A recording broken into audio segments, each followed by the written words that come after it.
Okay, guys, so look what I made. I made last minute makeup boxes. How cute are these? So what I did was I added makeup remover. These are going to be for my nieces. They're all, I think one's 19 and the other one's 21. So I added my ornaments I made. Look how cute they are. I thought these would be perfect for the boxes since the boxes are pink. But this is the ornament I made, and the other one has it right there. Can you guys see that? This one has fake lashes. It has lip glosses. It has lash kit. This one has makeup remover. It has an e.l.f. Stay Cool primer stick. It has a bunch of stuff. It has pimple patches.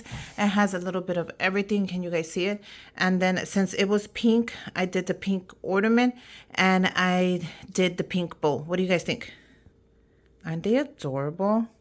Last minute makeup gift baskets. You can also add cash in there, and you can also add a gift card. It's optional. Let me know what you guys think.